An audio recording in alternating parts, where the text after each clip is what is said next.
Hey BookTube and BookTok friends and family. Today I want to talk to you about beta reading and ARC reading, a little bit continue on from last week. Now, disclaimer, I'm not trying to take work away from anybody or tell people that people's jobs aren't valid. So that's my first disclaimer. All right, I talked to a lot of indie authors during my weeks, and not many authors are earning an income from their books to justify being a full-time indie author.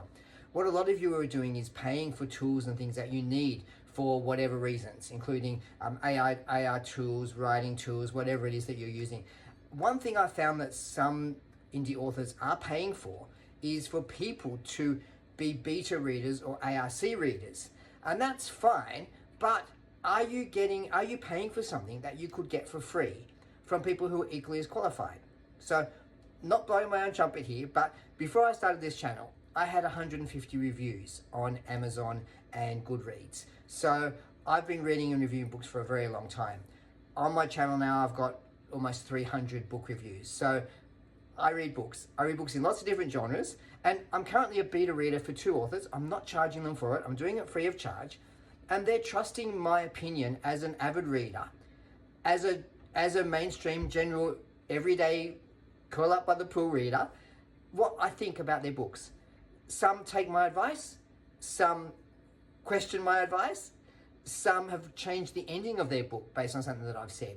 So what qualifies a professional beta reader who's charging $250, $500 to beta read a book from one of the many TikTok, BookTok reviewers like myself and many others out there who are avid readers who could give you the same feedback that a professional is giving you and do it for free. So, of course, you don't have to take advice from beta readers. This is your work. This is your craft. You know what you're writing. So the purpose of beta readers is just to see if your book resonates, if the book's got something that other readers want to read. I've even been an alpha reader. So for those of you who don't know, an alpha reader reads the very first manuscript before many others. I've read 2 of these. I've been the only person outside the writer's family who's read their books. Both times I got through the first chapter, went back to them and said, this book needs publishing because it's so good. And both books have gone on to be successful. So alpha readers, beta readers, and then we've got our ARC readers, which I talked about in a big amount last time.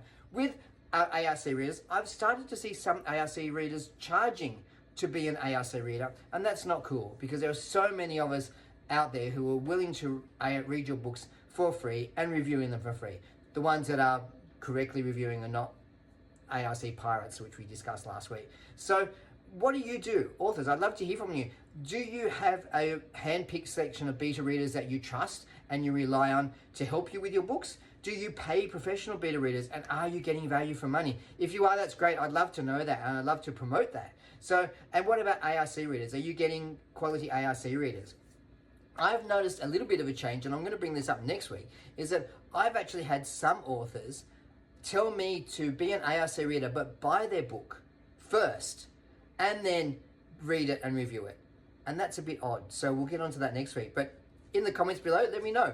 Beta reading, yes, no, paid, unpaid. What are your thoughts? See you next week. Bye-bye.